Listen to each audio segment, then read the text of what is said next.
Hey everyone, it's Kong here with a little Apex video. This time it is going to be Summit der Langrisser, and this is the match from my group stage matchup that was requested to be covered by True Hero. And how fitting would it be for me to cover it so that True Hero can kind of hear the perspective of the game from his opponent's perspective. Before I jump into the matches though, I do just want to say that this week is the start of the elimination round of the Summit der Langrisser Season 11. So this is a big season of Summit der Langrisser. A lot more players showed interest in it this season. There's a lot more donations as well, so the prize pool is bigger, the stakes are higher. So I did just want to kind of reiterate, even if you haven't signed up for Summit der Langrisser to play in the tournament, which it's obviously far too late now, or if you have, and you're already eliminated, or you're in the elimination round, I just wanted to reiterate that this is a perfect time to start watching streams. One of the differences between this season and previous seasons is that we have a lot of streamers who are working really hard, and we're all going to be trying to cover the matches as they happen, and we're going to try to cover all of the elimination round matches. So this is the top 64, that means there's going to be at least 32 games this week. And we may not cover them all live, but we will be covering them in review or in replays as well. So if you're interested in Apex Arena, if you're interested in watching some analysis and gameplay review and possibly learning and getting better, or if you really just want to watch PvP content just for fun, or to have it on in the background and see what different players are doing, this is a really great week to tune in and see what's happening in the Summit in Apex. So it's going to be me. There's also going to be all kinds of other streamers like Straw and Suey and Loomis, Tenacious Rope, Pizza, Venorion, 50/50, definitely some others, Zuko, some others that I'm forgetting as well. The point is, lots of potential things to watch, lots of content. So if you don't have all of those guys followed already, the easiest way to stay on top of what's happening is to join the Summit der Langrisser Discord server, which I will link in the description below. And there's a nicely well-organized game schedule there, so you can basically just hop on and go to whoever's stream is currently active. So all that aside, promotional material aside, let's just hop into my group stage games versus True Hero.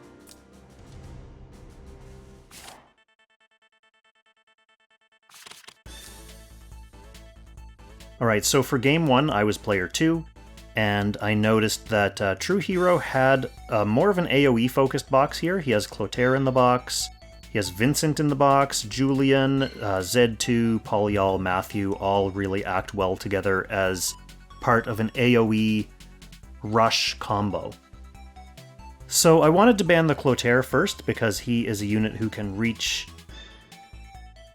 on the first turn and help open up combo with other units, and I just didn't want to have to deal with his annoying flamey explosions.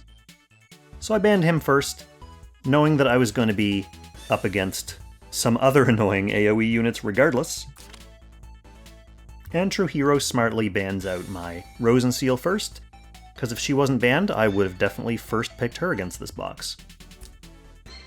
He opens with Polyol, which she's a strong overall unit and a good linchpin to add other AoE units around.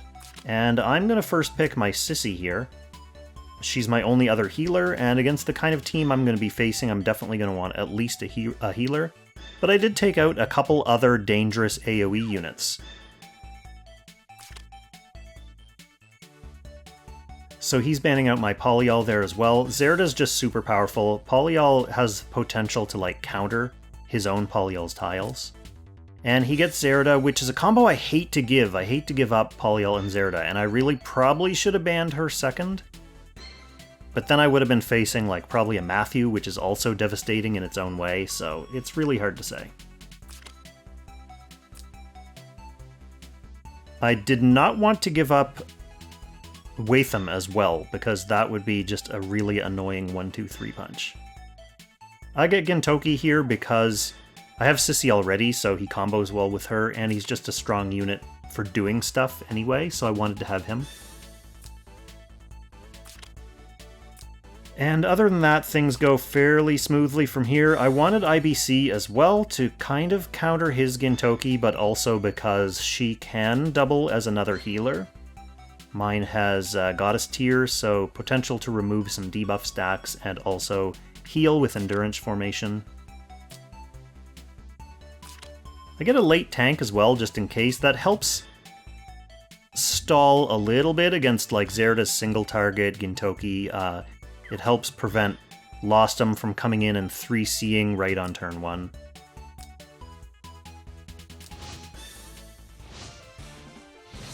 But overall, I'm definitely feeling kind of on my heels here, because he does have a really strong comp. He did get another strong AoE unit as well, and Zerida and Gintoki are both super good units in their own right, so this is definitely scary. That said, I can see he didn't bring full AoE on this Polyol. He also didn't bring the extra AoE on Zerida. And I opted to go for Fighting Monks here just because with her as my only healer, I thought I might have needed the extra healing power. My Sissy White is also built quite bulky, so she has lots of hit points and terrible int, so I thought she would have needed the help from the monks as well. But we'll see later on. The Shrine Maidens might have been better on her. Nothing else too interesting going on here on my side, so I'm just going to let the game play out and kind of talk over interesting moments. So I'm going to run back to try to give myself some space from what I think is going to be a fairly oppressive rush coming from True Hero. He's moving his Polyol into position first. He's not able to launch her jump right away on turn 1 because I'm still a little bit too far away. But I'm trying to position back and spread out enough that I'm not going to be in range to either get immediately sniped by Lostum or have a bunch of my units immediately piled on by that Polyol.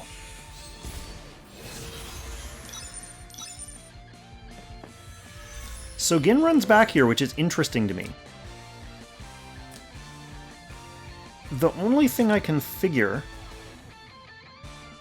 is that he doesn't have a tank, he doesn't have a magic tank, and he's worried. I mean, she can't reach anyway, but I could catapult Lucretia forward, although then that kills the golem in the fog.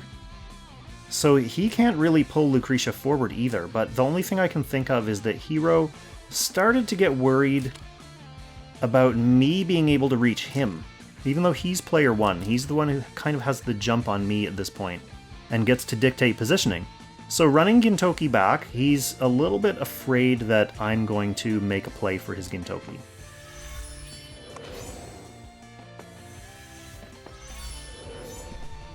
And when I see him run the Lostum back as well, and the Polyol now, it does give me a little bit of space to start opening up and creating some advanced position where I can try to position myself to go for a unit like this Gintoki. Zerida's fine, she should have been back at the start anyway, because the whole point of Zerida is to wait at the back, not put herself in danger, and then teleport in on one of your units. As you can see, this Vincent is body blocking, so I can't quite get to that Gintoki around him yet. But obviously having my IBC get at that Gintoki is going to be one of my priorities. So I do aggressively, at the end of my turn here, aggressively position her forward. So that does two things. It's either going to force this Zerida to make a play at her, which exposes the Zerida on the front lines, or he can leave her alone and deal with, try to figure out something to do to deal with her after I potentially kill this Gintoki. So either his Gintoki or his Z2 are in play for me here. I also have the Act Again play potential, so I can bring Gintoki into play. I can just cast Act Again on her or whoever if I'm given the opportunity to do that. So this was really made possible by True Hero running all of his units backwards again on this turn. With Lostom moving back early in the turn order, I don't need to be afraid of him coming in to snipe someone if I position them forward. So I'm really just concerned about making a play early on this turn then, before Lostom comes back into the equation. So he does opt for plan A, which is bringing his Zerida into the game now. With Air Slash, easily able to take out my IBC. So that gets my... I don't have to worry about sacrificing this Lancer. The IBC death gets my Gintoki back into the action.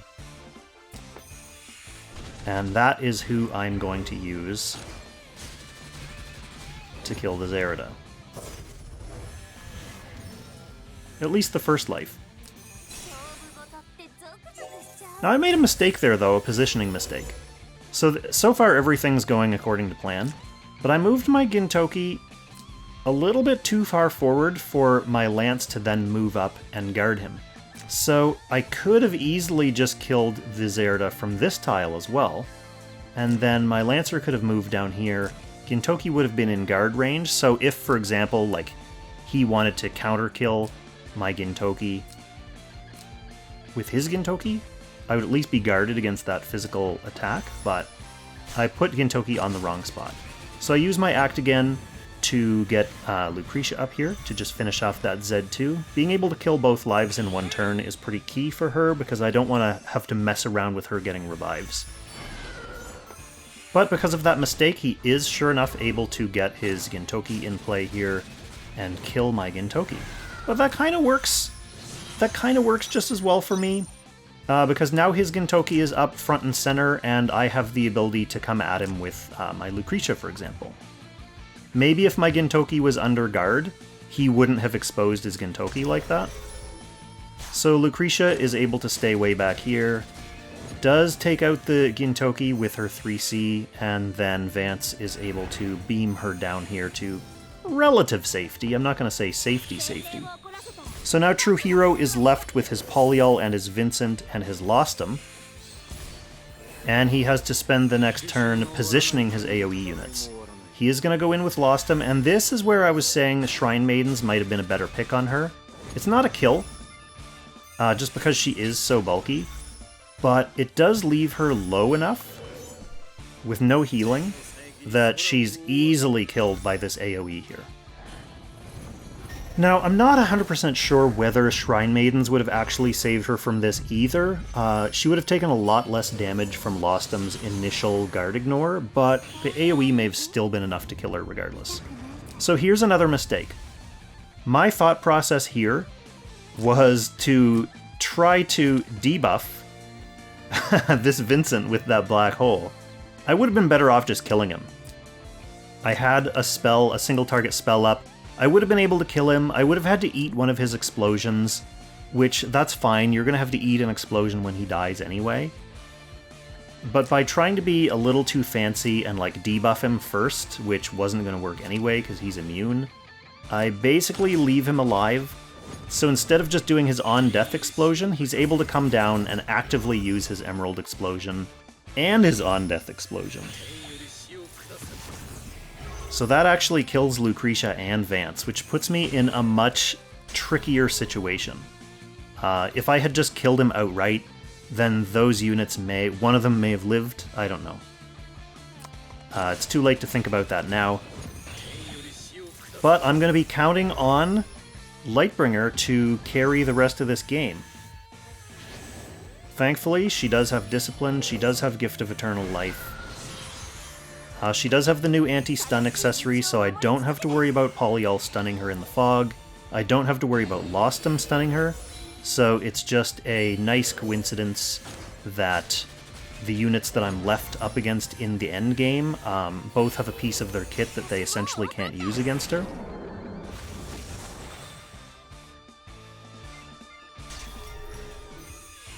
They're also both using infantry troops, and I have cavalry troops on her, which is not a huge deal, but it does mean if they're not going to be using their AoE attacks or range attacks, they're not going to be doing as much damage as they could against me.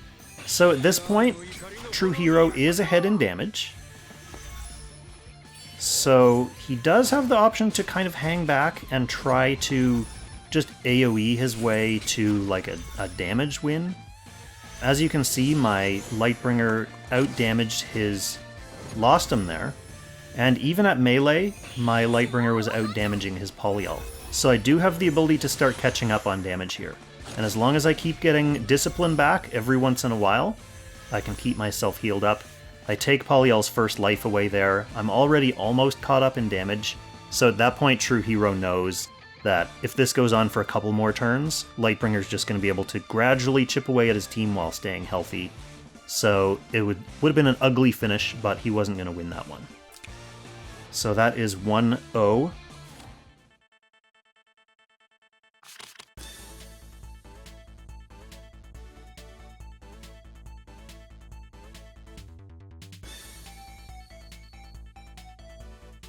You can see a couple little box changes. True Hero has dropped much of the AoE rush.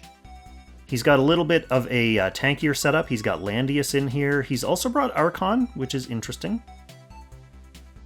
And I've also switched my box a little bit. I have dropped, I think I dropped Epsilon. No, I still have Epsilon. Maybe I dropped, I dropped Rosenseal, and I brought Julian in instead, just to give me a little bit of an AoE rush option if I want to go that way.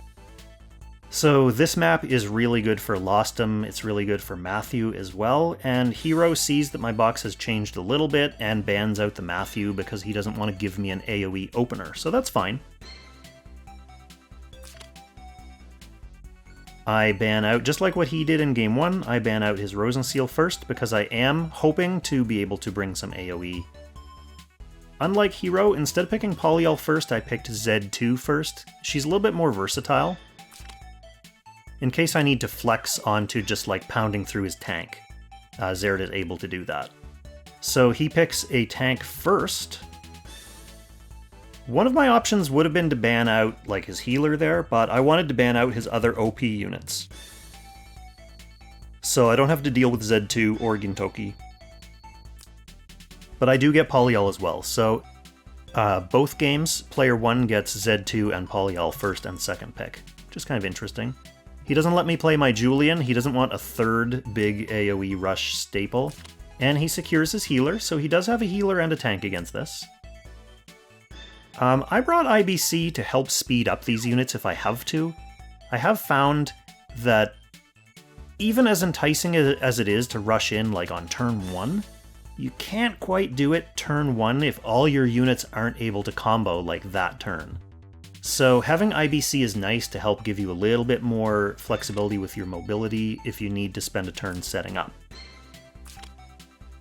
IBC is a good pick for him here as well because it gives him, like what I was using her for last game, a little bit more healing, potential Goddess tier utility there as well for removing debuffs.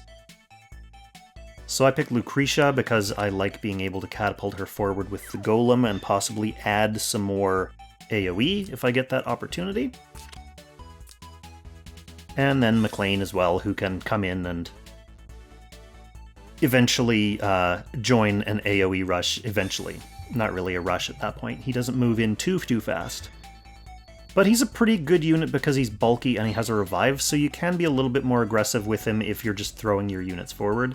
I'm not super concerned about Hero's McLean because I have Polyol who can wipe his tiles if I need to, but he doesn't go that way anyway, he opts for another tank.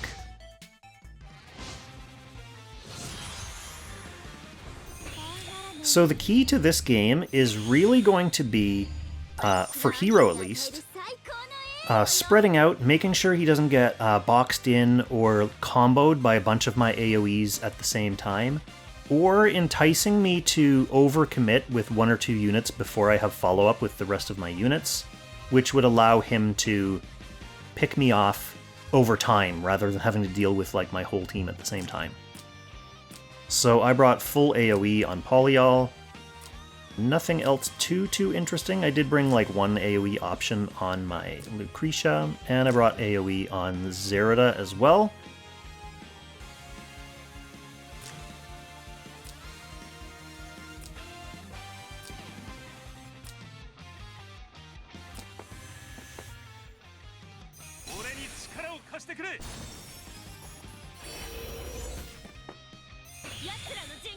So I'm just spending my first turn here, pushing Lucretia up, pushing the Golem up, hopefully to get her into position that I can catapult her forwards.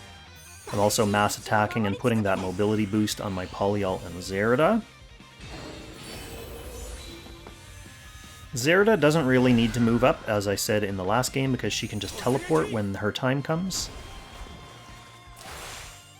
Just kind of putting McLean forward in the hopes that he'll have an easier time reaching more quickly next turn, and just really just throwing up some AoE damage here. Not doing anything to slow down his mobility because he's not planning on going anywhere right now. He just wants to hole up back here. This was really just for annoyingness.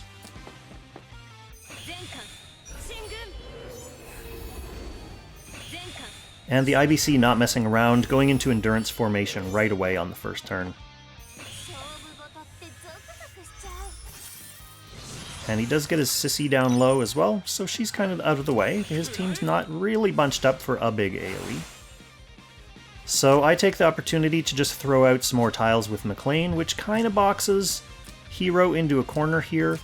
The other thing it does is it's going to buy me a little bit of space so that I can move Polyol forward further without having to worry about like the Lucretia charging up and the IBC charging up and taking her out. So instead of like hanging out back here, I can move Polyol forwards a little bit more and get my whole team into position where I'm able to AoE him from a more advantageous spot.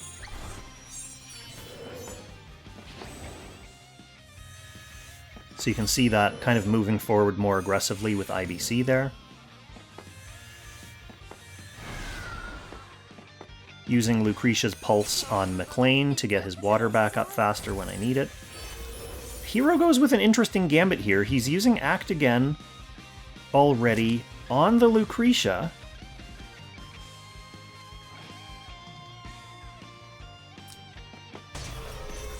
So she's able to move out of this water just far enough to be able to smoke McLean with her 3C, which takes one of his lives, but ultimately that does not gain a ton for Hero. Part of the reason, as I mentioned during Pick and Ban, that I like McLean here is that he has an extra life. So in a comp like this, you can kind of chuck him forward, and he can eat a hit like that, and it kind of doesn't matter too much to him. So even if my McLean dies, I'm still looking at Poly, Zerida, and Lucretia all being in position to start smoking Hero's team now. So it was a good idea from Hero, it's just that I didn't really leave him with any ideal targets for it. Polyol has a revive too, but he couldn't reach her. I really didn't want her getting immediately killed. So if Hero could have reached her, for example, then it would have been a different story. So now I decide to unleash the Polyol, which is what this game has been leading up to. Decent damage. Pretty good damage, actually.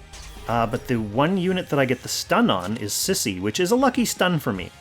She could have stunned any one of these units randomly, probably not her because she's probably immune to it via Feather. But stunning Sissy means he's not able to use Sissy this turn to mass heal that AoE damage off. So a lot of that damage is going to stay on those units. So Hero does move up and take this opportunity to kill the puppet, which is a smart move. I was thinking he might use her to then finish off the McLean, since he was hurt and his life was gone anyway. But he actually finishes off the puppet, which is good, because it keeps my Lucretia from coming in and being able to black hole right now. I don't have the range from the puppet, so I'm not able to get in and reach his whole turn. So I'll use McLean, since he's probably toast anyway, just to get in and kill Hero's puppet instead.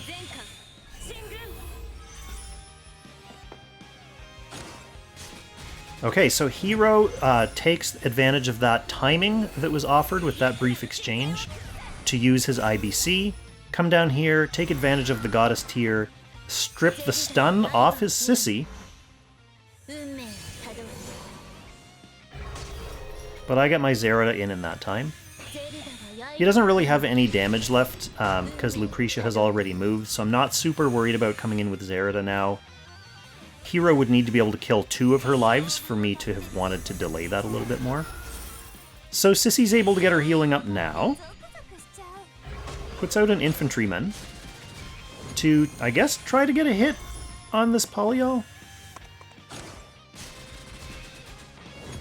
Landy's doing respectable damage to the Polyol there.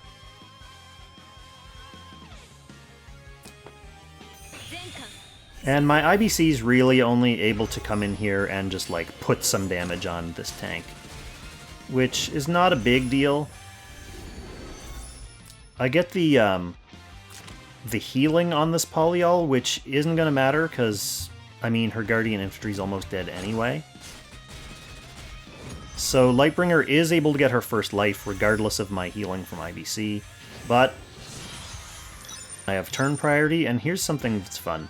My Polyol has Carbon Helm and Carbon Armor, so with Polyol being this low in health, she's getting to take advantage of the boosted damage bonus that she gets from that armor set for her next AoE, which, I mean, I think this Lightbringer came from here last turn, right? Which would have been annoying for my Poly, because she would have been able to move to here and AoE, which doesn't hit as many people, but with this spot opened up for me, I'm able to move in there and use her follow-up AoE. Fully boosted from Carbon, fully boosted from Magic. It obliterates the Sissy White and the IBC. It leaves the rest of his units pretty hurt. I still have a Zerida here with 2 Zeraballs and her life left. Lucretia is hanging out back here, not really doing too much yet.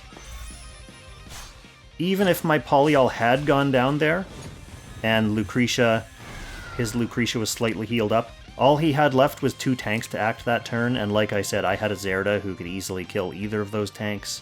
So Hero decides to throw in the towel there. My AoE rush was just a little bit too oppressive.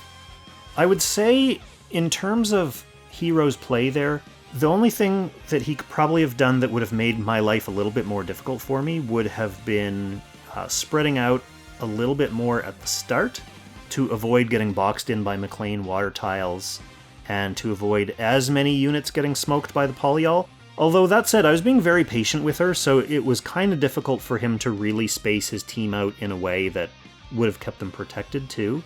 And again, even if he managed to keep Lightbringer in that one tile where my Polyol went to AoE his team, it just would have made me do slightly less damage with my AoE, or not given me Poly and Zerida, which is always, it's tough to say that because I had other units who were dangerous too, and I gave him Poly and Zerida in the first game, so it does happen. But Hero played well overall, and advanced from our group as well, so me and Hero were the 2 players who advanced from our group, so Hero will be playing in the final as well. So as I mentioned at the start of the stream when I was hyping up the rest of the live-streamed Summit der Langrisser matches that will be happening, you will be able to catch Hero coming up at some point this week. So definitely tune in to watch those matches and whatever other ones you're interested in. So thanks for coming and checking out this game. Thanks for watching as always, everyone. Happy Langrissing.